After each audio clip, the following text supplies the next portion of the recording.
La historia de la Iglesia en el siglo XII, Edad Media. A partir del siglo XII y de modo especial, en el siglo XIII la Edad Media llegó a su esplendor. Fue entonces cuando realizó su mejor producción cultural. Se ha llamado la época clásica de la cristiandad medieval. El término cristiandad designa un modo de relación entre la sociedad de la Iglesia en la Edad Media. Los pueblos de Europa entonces forman una gran comunidad cimentada en la fe cristiana. La Iglesia y el imperio son las dos caras de una misma realidad, a la vez espiritual y temporal, a imagen del alma y del cuerpo. Uno de los rasgos dominales de esta cristiandad es un lugar cada vez más importante que va adquiriendo el papado en la Iglesia, en la estructura medieval, en la Europa medievales, a costa de luchas, muchas veces violentas, con el emperador germánico que pretendía elegir a los obispos y al mismo papa. Estas luchas en algunos casos terminaron en elecciones de antipapas nombrados por los mismos emperadores. Si hubiera que señalar un rasgo capaz de caracterizar por sí solo los tiempos clásicos de la cristiandad medieval, ese rasgo sería sin duda alguna de su increíble vitalidad, un signo de vitalidad espiritual de este periodo histórico que fue espléndido florecimiento alcanzando por la vida religiosa. Cluniacenses, Cartajus, Cistercienses. Si los siglos XI y XII fueron los tiempos monásticos, el siglo XIII, como veremos, será el siglo de frailes, franciscanos, dominicos, agustinos, carmelitas, mercedarios.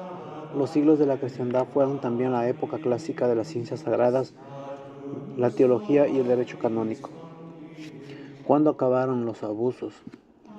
Continuó la costumbre de intromisión civil en asuntos eclesiásticos, con sus consecuencias. Por una parte, los abusos de autoridad civil. Por otra, relajación de muchos de los eclesiásticos, así nombrados abusos porque llegaron incluso a elegir antipapas. Relajaban porque muchos eclesiásticos perdieron su honra y autoridad moral. Había tres problemas fundamentales en cuanto al clero. El nicolaísmo, es decir, la observancia de la ley del celibato, la simonía, compra y venta de bienes espirituales y la investidura laica, provisión de los oficios eclesiásticos, no a través de los órganos previstos de la disciplina canónica, sino por la designación de los poderes civiles, emperadores, reyes y señores, propietarios o patrones de la Iglesia. Este abuso constituía, según los promotores de la Reforma, la causa y las raíces de los otros males. Tal fue el origen de la célebre cuestión de investiduras que enfrentó el pontificado, el imperio, en particular el Papa Gregorio VII, emperador Enrique IV, 1050 a 1106. Como vimos anteriormente, no obstante, hubo ejemplos eclesiásticos que merecen admiración. El arzobispo de Canterbury, Thomas Becket, era también amigo del canciller del rey Enrique II, Plantagenet. Este quiso contar con su complicidad para la elección de prelados, pero Tomás se opuso y fue asesinado por 4 emisarios del rey. Gérmenes de herejías. El enemigo sembró cizaña. El occidente cristiano no había sido prodigo de herejías. Desapareció desde hacía mucho tiempo. El arrianismo era, además, doctrina importada por los pueblos invasores. La unidad de fe fue constante de la sociedad cristiana. Si se prescinde de algunas individualidades o grupos minúsculos, la herejía constituyó una novedad que hizo acto de presencia en Europa durante el siglo XII. Pedro de Bruys y Enrique de Lausana no aceptaban el bautismo impartido a los niños, atacaban a la presencia eucarística en la edificación de los templos, afirmaban también que las misas de difuntos carecían de sentido, eran inútiles. Comenzaron los primeros brotes de la herejía albigense o cátara, que hizo renacer el maniqueísmo y el individualismo persa. es decir, la creencia de los dos principios supremos. A la luz de las tinieblas, los albigenses predicaron especialmente en Francia y tomaron como sede a Albi, de donde proviene el nombre de albigenses. También atacaron los sacramentos, el culto de la vida futura.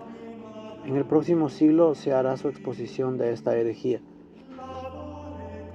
La respuesta de la Iglesia, el concordato de Worms.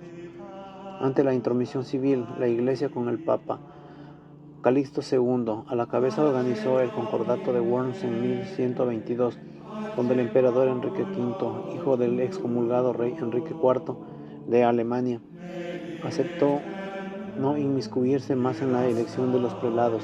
Sin embargo, las familias romanas se opusieron a la elección del Papa Inocencio II, apoyado por el emperador, y eligieron al antipapa Anacleto II.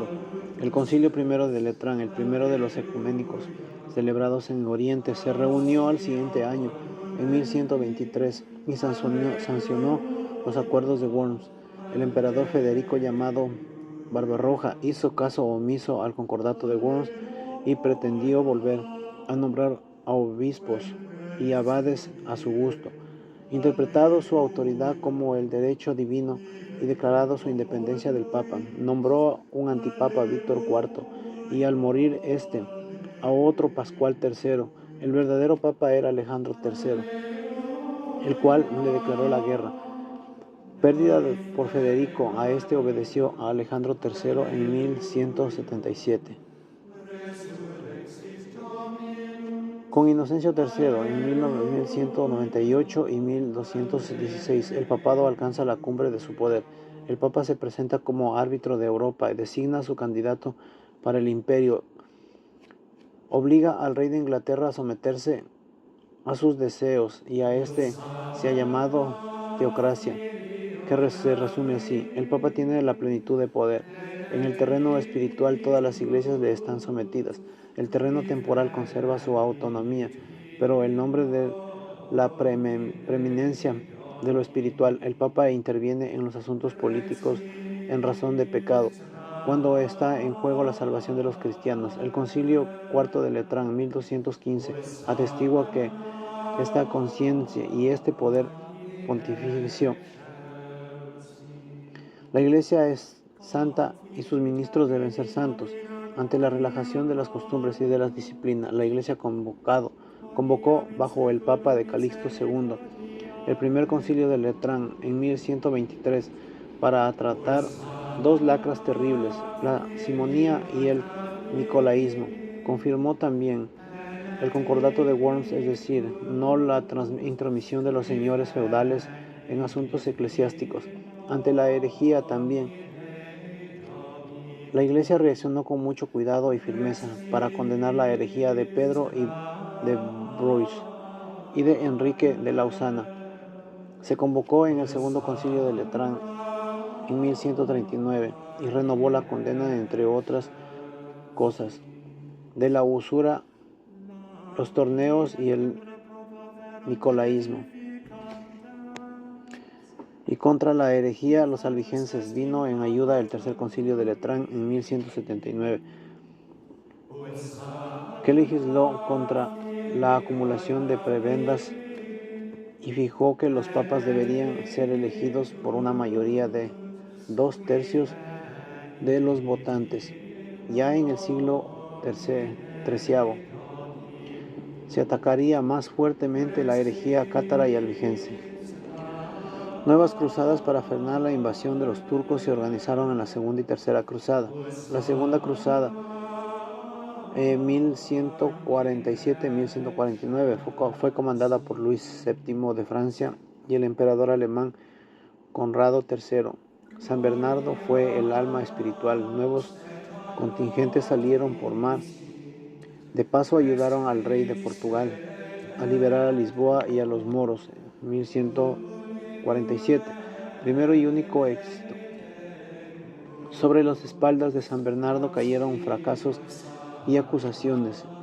En el bando opuesto a los cruzados surgió un gran guerrero llamado Saladino, de temple noble elevado, uno de los grandes hombres del Islam, ante quien quedan pequeños los cruzados que por divisiones y mezquinidades a la resistencia de los bizantinos habían perdido el objetivo principal. Saladino infligió a los cristianos una fuerte derrota y tomó prisionero al rey de Jerusalén. Jerusalén cayó nuevamente en el poder del Islam. La pérdida de Jerusalén produjo una gran conmoción y consternó a todo el orbe cristiano. La Tercera Cruzada, 1189-1192, fue guiada por Federico Barbarroja, Felipe II, Augusto el rey de Francia y por Enrique II de Plantagenet de Inglaterra. Murieron Federico y Enrique. El hijo de Enrique II, Ricardo Corazón de León, lo suplió.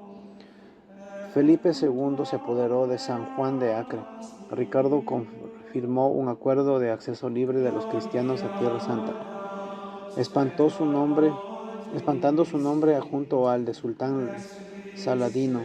Aunque esta cruzada fue universal toda, sin embargo, tampoco ahora los resultados correspondieron a las esperanzas. También el emperador Barbarroja murió en el camino a Tierra Santa. Jerusalén no fue recuperada y la gran cruzada se diluyó sin más fruto que ligera consolidación de la presencia cristiana en algunos territorios. El impulso espiritual, los cistercienses y otras órdenes, en el empeño de renovación espiritual y eclesial, otros hombres buscaron formas nuevas de consagrarse a Dios, seguidos de numerosos discípulos, entre ellos los cistercienses fundados en el siglo XI. Como dijimos anteriormente, los canónigos regulares y los templarios. Los cistercienses tuvieron gran importancia a partir de su fundación a San Roberto de Molesmes, que adoptó los moldes heredados por San Benito y del que hablamos ya anteriormente en el capítulo. San Bernardo de Claraval dio impulso notable a esta orden. Entró en Citeaux junto a 30 compañeros, todos ellos pertenecientes a las familias nobles de Borgoña en 1112. 3 años más tarde, y a los 24 años de edad, Bernardo fue hecho abad del nuevo monasterio de Clairvaux-Claraval por él fundado en 1115. Él solo fundó 66 abadías. Fue tal su influjo que muchas veces, lejos de su abadía, intervenía en numerosos asuntos de la vida de la Iglesia y de la cristiandad. Contribuye a la reforma del clero, denuncia el relajamiento del cluny, invita a los obispos a una mayor pobreza, al cuidado de los pobres.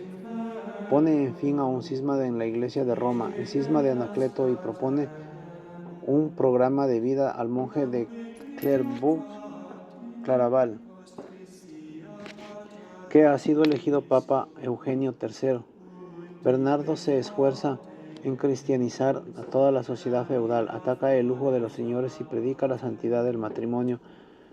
Predicador de la Segunda Cruzada en Velcela y Espira en 1146, intenta poner fin a la matanza de los judíos, y algunos exaltados creían ligada a la cruzada.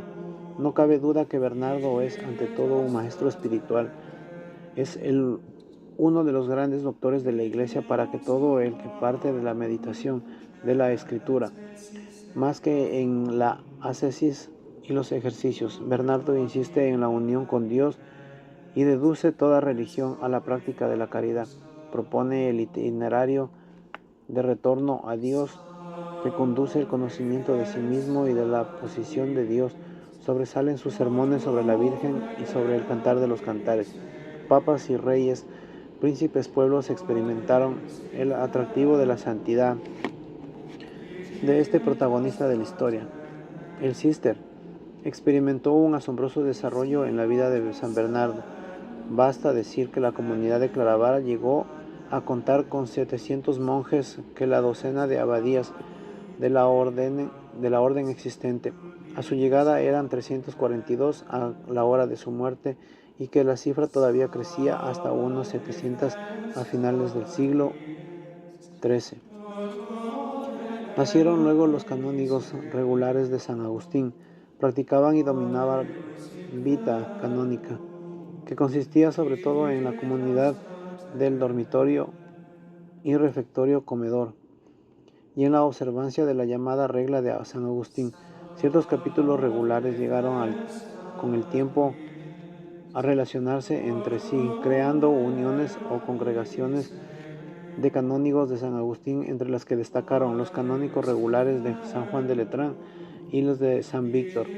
La más importante de todas estas fundaciones canónicas fue realizado por San Norberto de Premontre en 1120, que dio lugar a la orden de los premonstrantenses, difundida pronto por toda Europa y que desarrolló gran actividad misionera.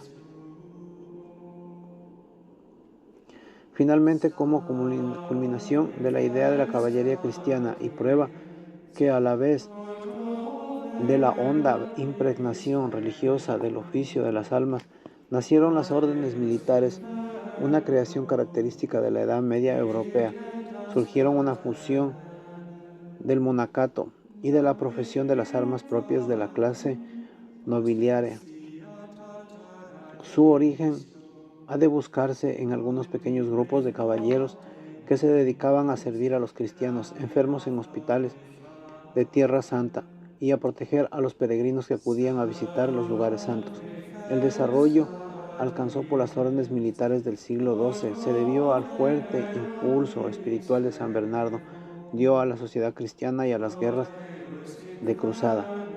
En las órdenes se tuvieron un papel predominante. Eran pues monjes guerreros, cuyo objeto consistía en cuidar Tierra Santa y realizar diversas obras de beneficencia. Nacieron los hospitales de San Juan, que atendían a los enfermos, los templarios, que habitaron en el templo de Salomón, reconstruido por Herodes, los teutones, que aunque nacidos en Palestina en el siglo III, trasladaron su sede a Prusia Oriental y consiguieron su sumisión y cristianización de los últimos pueblos paganos del nordeste de Europa. Dicha orden de secularización en tiempos de la Reforma Protestante, y en España vio la luz del orden de Alcántara, la de Calatrava, la de Santiago. Estas surgieron al hilo de la lucha por la Reconquista. La Iglesia guardiana y fomentadora de la cultura del siglo de oro de la escolástica. Las escuelas monacales salvaron de la hecatombe a la sabiduría de las obras clásicas. Las materias enseñadas en las aulas eran gramática, latina, retórica y dialéctica. Por una parte, aritmética, geometría, astronomía, música. Por otra, así como la teología, aparecieron también las escuelas episcopales anexas a las catedrales. En este ambiente cultural nació la escolástica. A los grandes teólogos desde San Agustín hasta el siglo XII se había realizado estudios apreciables en la elaboración teológica. En el siglo XII nació el método escolástico propiamente dicho. Se registran grandes avances culturales, se redescubren los filósofos griegos, especialmente Aristóteles, a través de las traducciones del árabe hechas en Toledo, en Cilicia, y poco después su filosofía se va imponiendo en la enseñanza.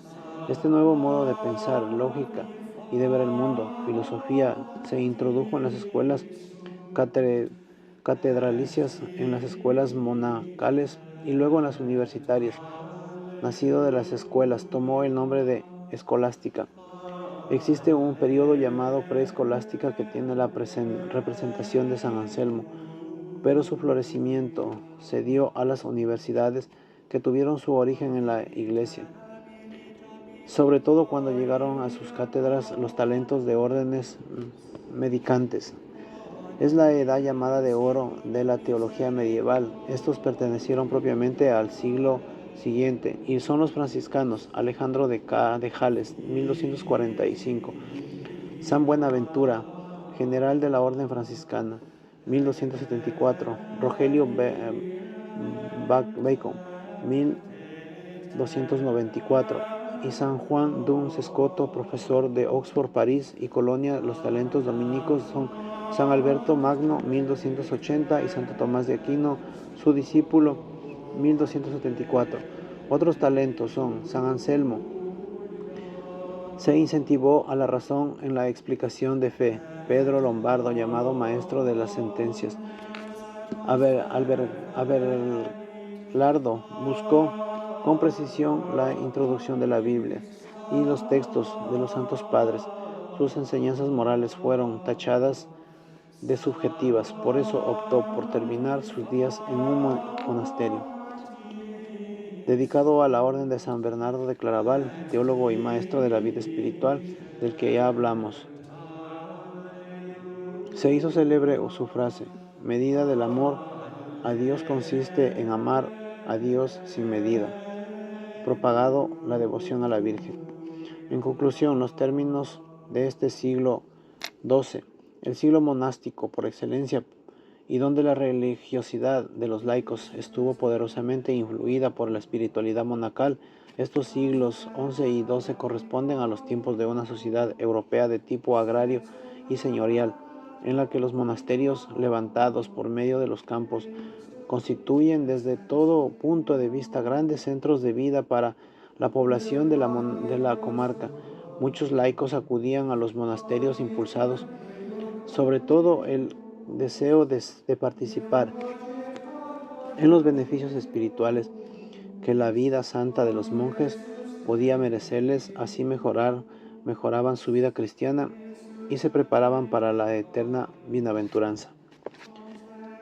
Y dado que hablamos de San Bernardo en este siglo, pongamos punto final a este siglo con dos citas suyas, una sobre las dos espadas, cuando Lanz comenta Lucas 22, 35, 38. La una y la otra espada pertenecen a la Iglesia, a saber, la espada espiritual y la espada material. Por esto se debe ser sacada para la Iglesia, y aquella debe ser sacada por la Iglesia. La primera por la mano del sacerdote y la segunda mano por la del caballero. Pero desde luego, por el orden del sacerdote y por el mandato del emperador. Y la otra es un decreto papal, instruidos por la autoridad de nuestros predecesores. De los demás santos padres, hemos decidido y establecido que después de la muerte del Papa, de la Iglesia Universal, Roma ante todo, los cardenales obispos deberían buscar el más digno y común y con la más cuidadosa atención. Luego harán venir a los cardenales, clérigos, finalmente el resto del clero, y el pueblo se adelantarán para adherirse a la nueva elección.